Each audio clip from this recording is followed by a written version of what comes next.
Hello friend, આપનું સ્વાગત છે અંશુ કુકિંગમાં। આજે બનાવવાના છે આપણે આખી ડુંગળીનું શાક।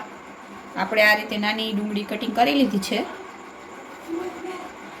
ટમેટાની પ્યુરી, માંડવીનો ભૂકો છે, તલનો ભૂકો છે, આદુ લસણની પેસ્ટ છે, ગાંઠિયાનો ભૂકો છે અને આપણે તીખા લવિંગ બાદિયાનો આપણે બધો મસાલો આપણે તૈયાર કરી લીધો છે મિક્સરમાં।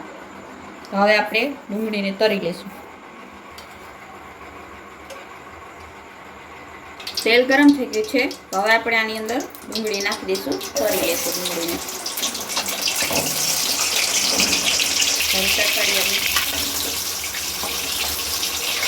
ડુંગળીને આપણે ધીમા તાપે 4 થી 5 મિનિટ સુધી આ રીતે પકવા દઈશું। એકદમ બ્રાઉન થઈ જાય ત્યાં સુધી આપણે આને પકવી લઈશું। ડુંગળી આપણી એકદમ કરાઈ ગઈ છે, બ્રાઉન કલર થઈ ગયો છે, તો હવે આપણે આને કાઢી લઈશું। ડુંગળી એકદમ બ્રાઉન થઈ ગઈ છે, હવે આપણે વઘાર કરશું। આપણે 3 પાવડા જેટલું આપણે તેલ નાખવું છે। તીખા લવિંગ બાદિયા અને તજપાન આપણે આની અંદર ઉમેરશું।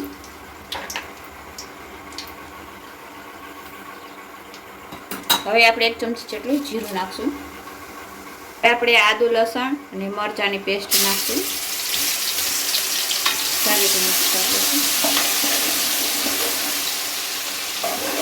સારી રીતે મિક્સ કરી લઈશું। હવે આપણે તલનો ભૂકો નાખશું।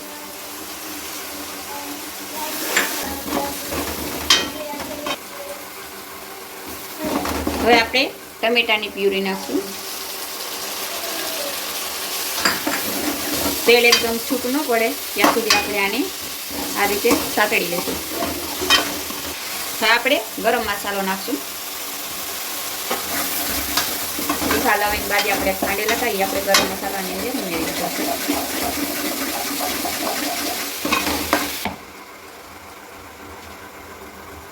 હવે આપણે 1.5 ચમચી જેટલું મીઠું ઉમેરશું।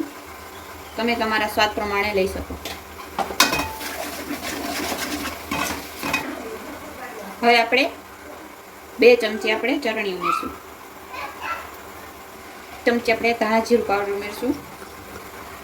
અડધી ચમચી આપણે હળદર ઉમેરશું। સારી રીતે મિક્સ કરી લઈશું।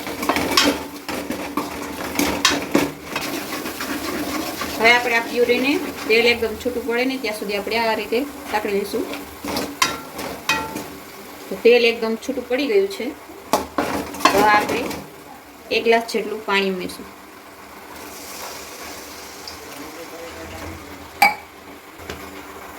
હવે ઉફાણ આવી ગયો છે પાણીનો, તો હવે આપણે આની અંદર સિંગનો ભૂકો નાખશું, માંડવીનો। સારી રીતે મિક્સ કરી લઈશું। હવે આપણે ગાંઠિયાનો જે ભૂકો કર્યો હતો એ આપણે ઉમેરી દઈશું। સારી રીતે મિક્સ કરી લઈશું।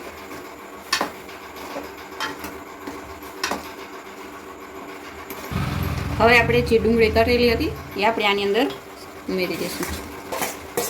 હવે 2 થી 3 મિનિટ સુધી આપણે આને પકવા દઈશું આ રીતે। તમે જોઈ શકો તેલ એકદમ સરસ રીતે આવી ગયું છે। હવે આપણે શાક તૈયાર થઈ ગયું છે, તો હવે આપણે આ ઉપરથી ધાણા નાખશું। તૈયાર છે આખી ડુંગળીનું કાઠિયાવાડી શાક, જે પંજાબી શાકની પણ ટોકર મારે એવું શાક બન્યું છે। તો આવી રીતે તમે પણ ઘરે બનાવી શકો। તો સાથે આપણે બાજરાનો રોટલો પણ આની સાથે આપણે ખાઈ શકીએ। ફૂલ કાઠિયાવાડી ડુંગળીનું શાક, આખી ડુંગળીનું શાક છે। આવી જ રીતે અમારી ચેનલ અંશુ કુકિંગને લાઈક કરજો, શેર કરજો, સબસ્ક્રાઈબ કરજો અવનવા વિડીયા જોવા માટે। થેન્ક યુ, ધન્યવાદ।